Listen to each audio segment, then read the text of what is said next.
Assalamu alaykum hörmətli anlıqçılar, xeyirli günlər. Yazğıcı Yasincan Sadıqçıqlarının Bahadirname namlı romanının davamını anlayırsınızlar.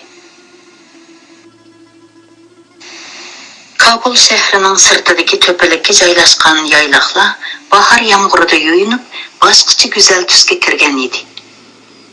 Turli o'simliklar, gul giyohlarning yumran yo'pirmoqlari, barglari Shohkabul tog'laridan asgan g'urg'ur shamolda nozik titrab, allaqandoq bir xushallikdan qan-qiniga patmay qolgan qizlarning nazokatli harakatini eslatdi. Әттегенділі нөкерлеріні әгестірмей шыққан Саидхан аста-аста қиямаға кіріватқан қояшқа қарығыныча чоңқыр қиялғы патқан еді. Көкіш ор көзлерден төкіліп тұрған мұң, ерек сақал басқан чырайдекі хәсрет, құдды яйлақтан айырылып қалған бөрінің аллықандақ бір істекті тыпырлашларына әсілтәтті.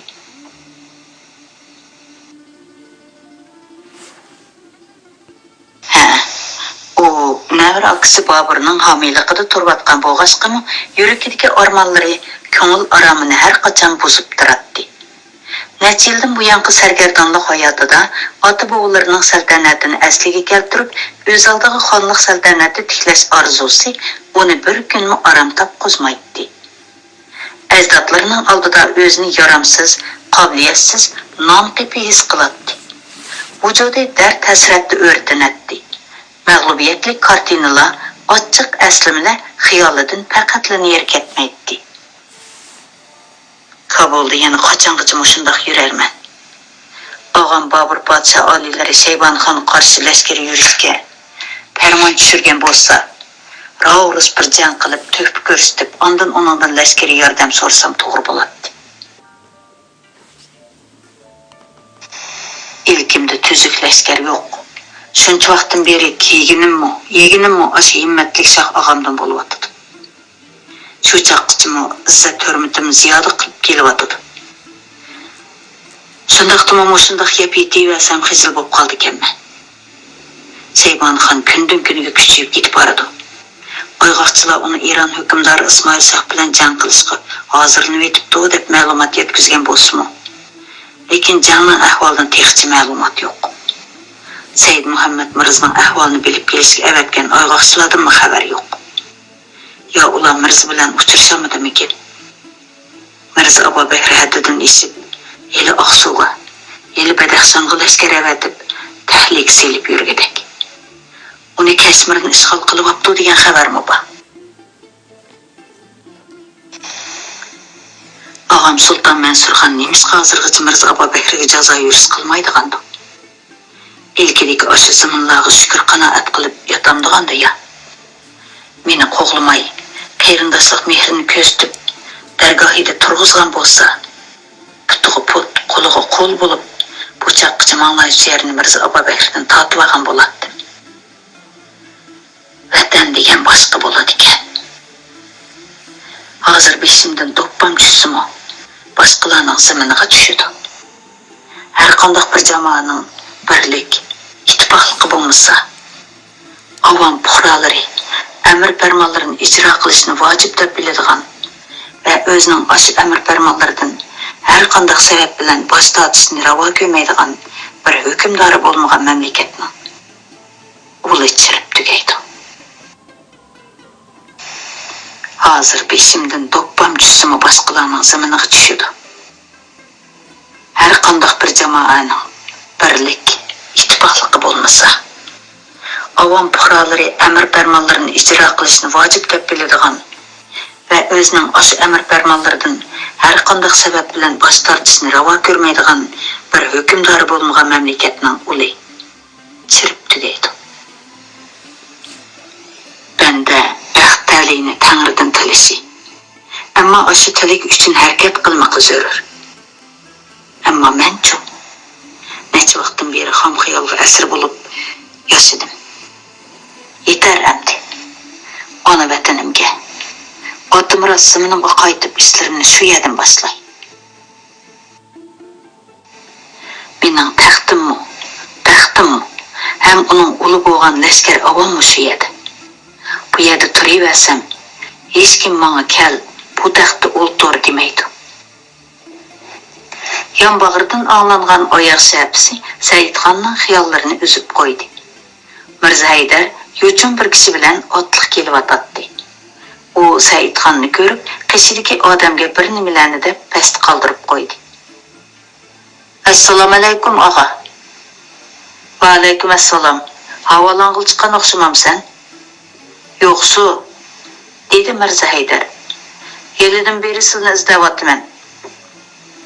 Charmagaron darvozasidagi lashkarlar sizlarni tong sahardan mushtarab ketdi dedi. Udul kelishim. Ajab yolg'iz turib qaptılğı og'a. Nima uchundir yolg'iz xiyol surgim kelib qoldi. Andijondan qochib chiqib, Kabulga kelgandan beri ishlar xiyolimga kirib elib. Bir vaqt bo'lib ketganini to'ymay qaptiman. Bobur podsho oliylar izlab qolmagandu. Yilg'icha izdarmikin? Dedi Mirza Haydar. Ammo boshqalar izlayotdi. Seyitxon Mirza Haydarning chiroyiga yalt etib qaradi. Chiroyidagi bolalik alomatlar o'zgarmagan bo'lsa-mu, lekin bo'y basti 17-18 yoshli yigitlardek o'sib ketgan Mirza Haydar tavazu bilan kulimsirab turardi. Kimkan u izdigan? Ko'ngillarni yerim qilmislar og'a. Uma qush boshlari tomon uchayotgan o'xshaydi. Mirza Haydarning bosh oxiri yo'q so'zlari Seyitxonni ajablantirdi. Yo'chulli gap qilasan-ku. Texsilni allaqachon xabar deb bo'lgan o'xshaydi debdiman, dedi Mirza Haydar kulimsirab. Xush xabarga quloq solg'aylar og'a. Necha yillardan beri jahonga patmay, el yurtni qong'ir qaqshatgan munofiq Shaybonxon oxir Ismoil Shoh bilan Marvada qilgan jangda beshini yepti. Ismoil Shoh ul Ajjojni bo'g'ib o'ltirgizibdi. Nurg'ulg'an kishilarning qinini to'kkan bu qonxo'rning qini o'zining to'ymas qarniga quyilibdi. Yerga bir tomchimi oqmabdi. O'zi boshqalar qilgandek tunjuqtirib o'ltirilibdi. Mirza Haydarning bu so'zlarini anglab, Seyitxonning ko'z oldiga Shaybonxon tarafidan qopqi solab daryoda tunjuqtirib o'ltirilgan tog'siz Sulton Mahmudxon va uning o'g'illari hamda enisi Abduxililxon keldida yuragi pichoqda tilgandek echishib, ko'z jiyaklari qizardi. Mirza Haydar Seyitxonning chiroyiga qarab, yurak yorisining tatlanganligini bilib, beshini to'van soldi. Shu daqiqada uning ko'z oldiga Shaybonxonning farmoni bilan Hirotda o'ltirilgan dadasi Muhammad Husayn ko'ragan kelib olgan edi. Andijondan chaparman kelgan ekan, dedi Mirza Haydar. Bu yerga kelishdagi maqsadini esiga olib, o'zlariga topshiradigan maktub bor deydi. Seyitxon azobli xayollardan bosh ko'tardi. Og'am Bobur podsho oliylari bilan ko'rishtirmadingmi? Ol kishi Seyitxon oliylaridan boshqasi bilan ko'rishmayman, maktub xos Seyitxon oliylariga yozilgan deb turib oldi. Qani ol chaparman. Mirza Haydar yonbag'rida saqlab turgan otliq kishiga qo'l ishorati qildi. Otliq kishi to'pilikka yugurib chiqib, Seyitxonning oldiga kelib qo'l bog'ladi. Assalomu alaykum xonzoda oliylari. Seyitxon shundaqli qarab turib qoldi. Bu boshqa bir emas, dal Xo'jali Bahodir edi. Va alaykum assalom. Dedi kutmagan bu uchrashishdan tasodifiylik his qilgan Seyitxon Xo'jali Bahodirga gumon bilan nazar tashlab. Xo'sh, bu yoqqa qadamlar yetib qopti-ku, sarkarda. Sarkarda degan so'zni anglab, Xo'jali Bahodir gardiniga chiqizdirib ketdi. Qo'lashmagan bir harakat bilan qo'ynidan bir parcha xatni ilib, ikki qo'llab uzatdi. Said Muhammad Mirza janoblarining maktubini olib kelib edim. Seyitxon Said Muhammad Mirzaning ismini olib, xatni oldirash qo'liga oldi. Bir chetda qarab turgan Mirza Haydar Seyitxonning xatni o'qib etib, g'azabdan tutilib ketganini ko'rib taajjublandi. Seyitxon Xo'jali Bahodirga sovuq bir nazarda qarab etib, ma'sitmagan ohangda xatning bir bo'lagini qaytadan unlik o'qidi. Shoh Ismoilxon munofiq Shaybonxonni o'ltirgandan keyin Farg'ona va Mavaro-Nahirdagi amirlar patparaq bo'lib ketdi. Uzundan beri Farg'onada yoshirinib isyon hozirlik ko'rgan edim. Bu fursatda ittifoqchilarim bilan ko'tarilib, Andijonni to'liq ishg'ol qildim. Bizlar kim? Said Muhammad Mirza, Qulnazar Mirza, Yodikar Mirza, Qutlug' Mirza, Amir G'uri Barlas, Shohnazar Mirza, Qutlug' Mirak Mirza, Xo'jali Bahodir qatorliqlar shundoq maslahat qildikki, mushundoq bir vaziyatda Bobur podshohning bu joylarni ilkiga elib hukmronlik qilishi turganligi. Bu joylarga Bobur podshoh hukmronlik qilgandan ko'ra, o'zlarida qalamdimi, alamdimi kamolatga yetgan xonzod oliylarining Farg'ona taxtida o'tirishlarini muvaffaq ko'rdik. Hamda sharkat askarlarimizni taqlab, yo'llarga muntazir bo'lib turibdimiz. Ushbu taklifimizni topshirib olgan hamon darhol yo'lga chiqqaylar.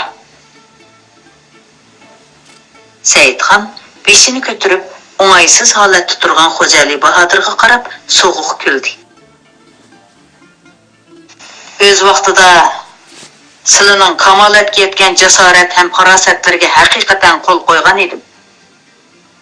Mayli tog'am Sulton Mahmud xonning, mayli og'am Mansur xonning yoki munofiq Mirza Abubakrning sarkarda askarlari aramsiz qo'g'lab, hayotimizga har qachon og'ir tahlika selib turgan vaqtlarda bo'lsin, yoki yo o'qida zaxmlanib, o'zimning holidan xabar ololmagudek ahvolga tushib qolganimda bo'lsin, yenimdan bir qadam ayrilmay, do'stlik sadoqatlarini ko'rsatgan edilar.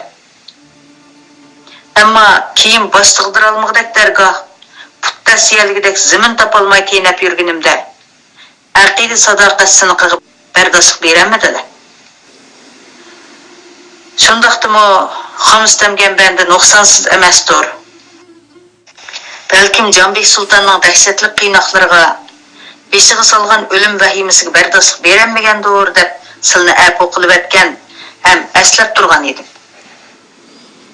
Ammo hala bugungi kunda beshimni siylab qarindoshlik, do'stlik, vafo, himmat, aqida quchqini keng ochgan Bahodir og'am Bobur podshoh oliylaridan yuz o'rishga, vafoga jafo qilishga da'vat qilib kelganlarni ko'rib, sizlardan qattiq nomus qilyapman.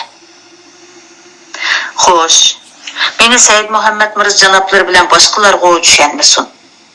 Necha yil tuzda amiyat billa hayot kechirgan sizlarmi tushunmamdilar? İnsonga toji taxit, boylik zimindanmi katta bir narsa zarurdir. U bo'lsa-mu vafo va mardlikdir. Mardlik bilan o'lish g'ururini payxon qilib yashagandan afzaldir. Xo'jali Bahodirning peshonasi, chekisi va burnida chekim-chekim ter paydo bo'ldi. U lamjim demay beshini tuvan silib turadi. Shaybonxon istilosining to'poni va qirg'inchilik to'lqinlari avjiga chiqib, xon sultonlarimizning umr kemisini pora-pora qilib, hammasini yo'qlik daryosiga g'arq qilgan vaqtda men xuddi bir tal taxtaga islab olgandek bechora holatda Kabuldan iborat nijot orlig'i oran chiqib oldim. Dedi Saidxon Xo'jali Bahodirga qarab. Og'am Bobur podshoh oliylari meni balo qazo to'lqinlaridan asrab, shu qadar qiyinchilik jazirida noit rohat farog'at va xushol-xo'ramlik ichida muhofazat qildi. Amdilikda istiqbol sohili ko'ringanda bundaq nachar ishga qadam qo'yish nima degan nomardlik?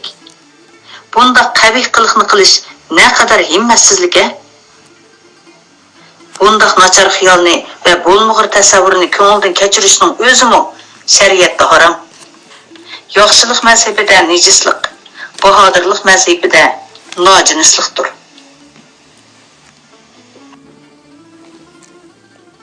O'z vaqtida sarson sargardan bo'lib xarizorlikda yashaganimda bu maktubni yozgan sifatlarning birarining uchirtanmagan edi.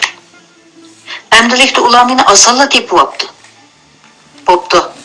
Bu haqda jiq so'zlamay. Balkim bu ularning yaxshi ko'nglidir. Nimali bo'lmasin, ularning Farg'ona vodisini Jonbek sultondan tortib olganligi to'limi katta ish bo'ldi. Ammo men Farg'ona saltanatini deb og'am Bobur podshoh oliylariga qora yuzli qilsam, u chaqda kim bir parcha ustixon tashlab bersa, Şununğa quyruq şıpansıtıdığan lal meşitdən nemi pərqam qaladı? Onun üstüge Pərğanı vadisi ağam Babur padişah alilerinin adım rasımınıdır. Onun da hiç kimnin hakkı yok. Berip şul bəgləgi sözünü yetkizip koysunlar.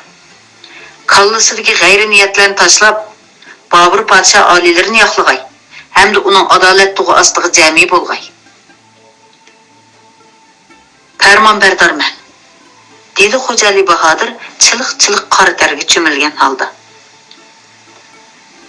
Şol tapda bu işten ağam Babur padişah aliler xəbər tapıdığan bolsa, kallılarının aman qilishini atay.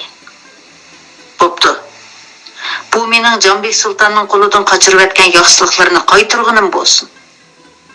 Kabuldan derhal ketip alsılar. Belkim Andijonga berip qilishim mumkin.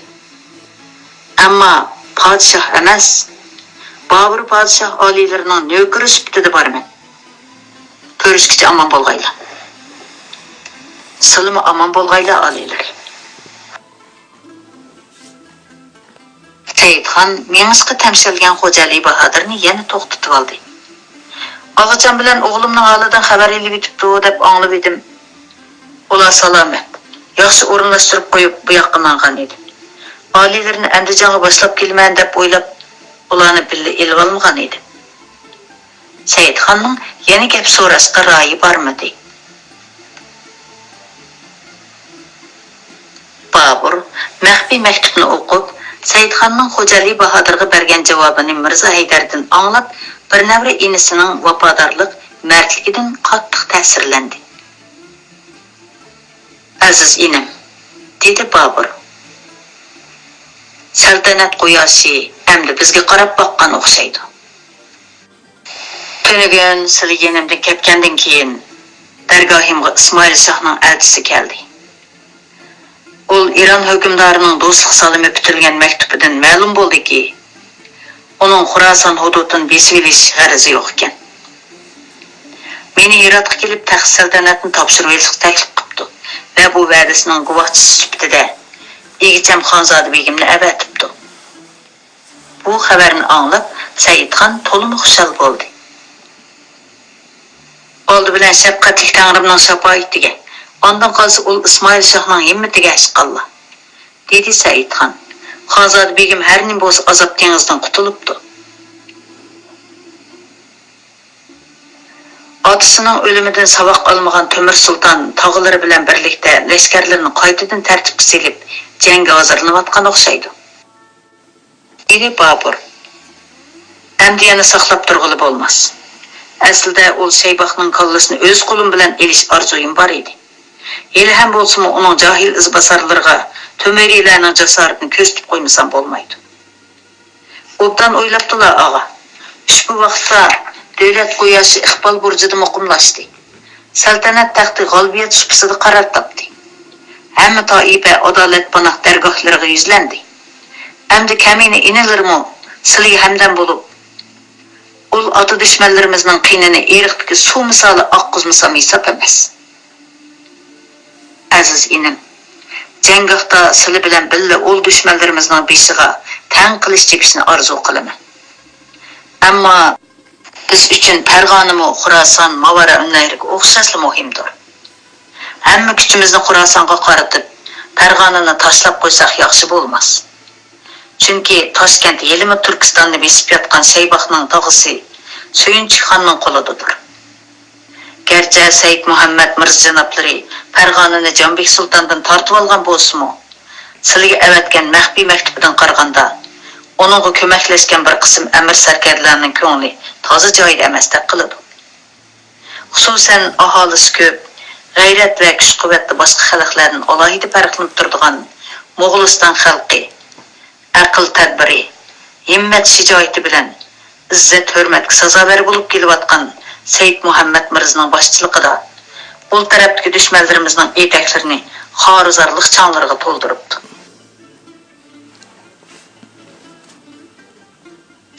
Aql tafakkur hukmi bo'yicha endi mening xizmatimda bo'lishlari muvofiq emas. Pərğan igdorchiligini bugundan e'tiboran sizlarga berdim. Ul tarafdagi amir sarkarlarning boshlarini bir tog' ostiga jami qilib, Öz aldılarına saltanat sürgeyla. Bunda qısa qandaq buludu dağa. Pərğanı sılının atımıra sınırları dursa. Degenleri raz. Amma şunu unutmuşlar ki, biz degen urug tuqqan, qavim qayrindaşmız. Bu tuqqandarçılıqni rahmatlik babalarımızdan Sultan Yunus Han alileri bilen, Sultan Ebu Said Mirza alileri quduluq yolu bilen qiyamıga yetkizgen eken. Şol tapda her işkilimizden tomurda ol işki büzürk var babalarımızdan qiyni axmaqda. İlkimizdeki zımınlarını senin menen deyişimizden haceti yoktur. Ko'nglimdagi gapni qilsam, mərhum enim Jahongir Mirza hayat bo'lgan bo'lsa, Farg'ona taxtini sizga buyurmaydi. Chunki o'z vaqtida Farg'onani uningga va'da qilganman. Afsus, u uzoq yil Heratdan qaytib kelish safarida qazo qilib ketdi. Navir enim Mirzaxon bo'lsa, Badaxshonni boshqarib o'tadi. Enim Nasir Mirza yenimda turmusi bo'lmaydi. Chunki o'g'lim Humayun tex kichik. Yaxshi kunning yomoni bo'lib qolsa, taxtimga varislik qilib, saltanat tizginini qo'liga oladigan izbosar yo'q bo'lib qoladi. Babur birpas xiyol surgandan keyin gapini davomlashtirdi. Birlikning hamon bo'linishning hamon birligi bo'ladi. Sizning Farg'onaga avatishim bo'linish emas, balki mush orqali ota-bobolarimizdan qolgan tuqqandarchilik munosabatlarimizni mustahkamlash va buyuk birlikni haqiqiy turda davomlashtirish. Buning har ikkilimizga foydasi bor. Adabdan amr ulug' deb ekan, dedi Saidxon beshini egib.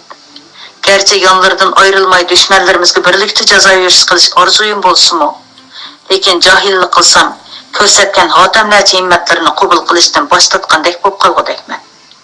Bo'pti. Farg'onani silgi vakolatdan boshqarib turay. Babur saroydagi amirlarga yuzlandi. Enim Saidxon oliylariga 500 nafar navkar beraman. Uning bilan Andijonga berishni xohlaydiganlar o'zinglarni ma'lum qilinglar. Amirlar bir-biriga qarashdi. Kabulga Saidxon bilan birga kelgan mo'tavarlardan Xo'ja Solih Mavloni Xulqi, Mirza Jalollar xeyli burunli qaytib ketgan edi. Kaminalari Xonzoda oliylarining beshik ustoziman, dedi Oyozbek qushchi tavazzu bilan qo'l bog'lab. Podshoh oliylari ijozat bersa, Andijonga berishni xohlayman. Oyozbek qushchiga ergishib Mavloni Yusuf Qashqari, Mirza Qodoyberdi, Mirza Ahmad, Mansur Vali, Tohirbek qatorliqlar Saidxon bilan birga Andijonga berish orzusini bildirdi. Babur hammasiga xushallik bilan ijozat berdi. Shu asnoda Saidxonning ko'zi Mirza Haydar bilan to'qnashib qoldi. U Saidxonga yot etib qarab qo'yib, yana yerga qarab oldi. Oliylardan yana 4 odamni so'ramoqchiman, dedi Saidxon tavazzu bilan. Xo'sh, dedi Babur. Mirzali tog'oyi Lamxonda onamning xizmatida bo'lganligi uchun oliylarning bu qaroridan xabarsizdir. Unimi o'zim bilan birga ep ketsam deyman. Uningdan boshqa Mirza Haydarni yenimda turg'izib, tarbiyamga olg'im bor. Mavlon Muhammad bilan Hofiz Mirim Mirza Haydarning atga ustozlaridir. So'ng bu ikkisini mukammallarga qo'shib qo'ygan bo'lsalar. Babur Mirza Haydarga qarab bir pas xiyol surdi. U necha yildan beri Mirza Haydarni o'g'lidek ko'rib qolgan edi. Shunga uni Saidxonga qo'shib qo'yishga qiyolmayotdi. Mirzali tog'oyi onajamat tog'laridir. Ham izchil turda validalarning xizmatida bo'lib keldi. Shunga sizning yonlarida turish kerak. Mirza Haydarga kelsak, necha yildan beri uning farzandimdek mehrim tushib qolgan edi. Albatta sizlar uni bir tuqqan inalardek parvish qildilar. Ana, Jaristonda o'zi turibdi, dedi Babur Mirza Haydarni enaki bilan ishora qilib. Bu ishda o'zi bir qarorga kelsin. Hammalarning ko'zi Mirza Haydarga tikildi. Tanqislikda qolgan Mirza Haydar qizirib ketgan edi. Og'am ixtiyoringga qo'ydi, dedi Saidxon Mirza Haydarga qarab. Kabulda qolamsan yoki Andijonga ketamsan, o'zing bir nima degan. Mirza Haydar Avval Baburga, ondan Saidxonga qarab olgandan keyin beshini egdi. Damallıqqa javob berishdan qısıldı. Shu topda u ikki navra akasidan qaysisini tanlashni bilolmay qolgan edi. Bizni taqozo qilma, dedi Babur uni rag'batlantirib. Ko'ngil xohishingni bemalol bildiraver. Har ikkimiz sen uchun o'xshash.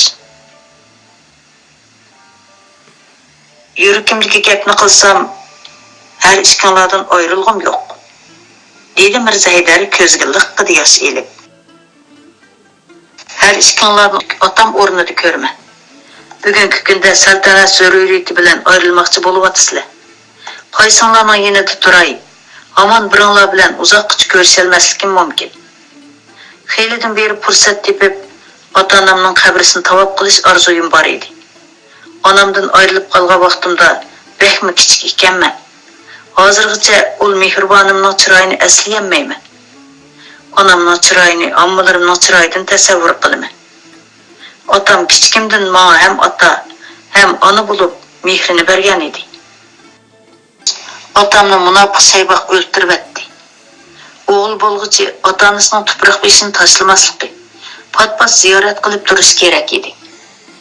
Otamning tuproq beshi Iroqda to'liq g'ayrib sinib qoldi. Shunga og'am Bobur podsho oliylar bilan Iroqqa berib, avval otamning tuproq beshini tavob qilg'imba. Ondan keyin ijozat berilsa, Andijonga borarman va onamning tuproq beshini ziyorat qilarman. Mirza Haydar gapini tugitib buqildab yig'lab etdi. Uning bu yig'isida ota-onasiga bo'lgan seg'inishmi, mehribon navra akasi Saidxonga qiyolmasligimi bor edi. Uning Saidxon bilan birga ketish orzusi kuchli edi. Ammo Boburning yanida qolsa, dadasining qabrisini yo'qlashdan boshqa ikki ojizning derkini qila oladi. Chunki Bobur jazo yurish qilmoqchi bo'lgan Temir sultonning yanida yeznisi Abdullah Mirzami bor edi. Albatta, ojizi Habiba sulton xonim bilan ko'rishib bilish ehtimoli cho'ng edi. Saidxon afsuslangan holda ulug' kichik tindi. Mening yanimda turgan bo'lsangmi, marhum otangning tuproq beshini yo'qlig'ida cho'qim avatgan bo'ladi. Mirza Haydar lam-jim demay turib oldi. Bo'ldi, Mirza Haydarni ta'nir qilmayli. Keyinchi qachon berishni xohlas shu chaqda yonlarga avatdiman, dedi Bobur. Men seg'inib qilib ko'rishni talab qilsam, avatib berishni so'rayman, dedi Saidxon. Albatta shunday qilaman, dedi Bobur javoban. 3 kun o'tganda Bobur sarkarda lashkarlarini boshlab Xorasonga, Saidxon onasi, ustozi va boshqa sarkarlarni elib Andijonga qarab yurib ketdi. Saidxon bilan Bobur avval tonlarini almashtirib kiyvelishdi. Ondan quchoqlashib xo'shlashdi. Saidxon Mirza Haydarni bag'riga mahkam bosqinicha ko'ziga liqqida yosh oldi. Mirza Haydar o'kirib yig'lavatdi. Bobur ichidan qopsab kelgan yig'isini aran besib oldi. Saidxon o'zini oz kam 2,5 yil qo'yniga ilib azizlab boqqan go'zal Kabul shahriga qiymagan holda uzoq nazar tashladi. Xayr xo'sh, Kabul. Andijon shahri bu qitam Saidxonni katta dog'dug'i bilan kutib oldi. Said Muhammad Mirza boshchiligidagi cho'ng kichik amirbeglar shahardan 9 chaqirim yiroqlikqa istiqbolga chiqib kutib turishgan edi. Ular Saidxonning oldiga yugurib kelib, etining uzangisiga so'ydi. Otning uzangisini so'yish Saidxonga ko'rsatilayotgan hurmatli bo'lib qolmasdan, balki Said Muhammad Mirza boshchiligidagi barliq amirbeglarning Saidxonga shartsiz bay'at qilganligini bildiradi. Albatta, bu bo'ysunish butkul Farg'ona vodiysining Saidxonga tava bo'lganligidan derak beradi. Andijon shahriga katta dabdaba bilan kirgan Saidxon o'rda sarayda barliq amirbeglarni podshohlik yusuni bo'yicha bir qitim qabul qildi. Said Muhammad Mirzaga ko'rsatgan to'kpisi uchun ulug'beklik martabasi in'om qilib, lashkariy divonning amirligiga tayinladi. Boshqa amirbeglarga muvofiq mansab martaba berdi. Ondan lashkariy va ma'muriy ishlarni o'rinlashtirdi.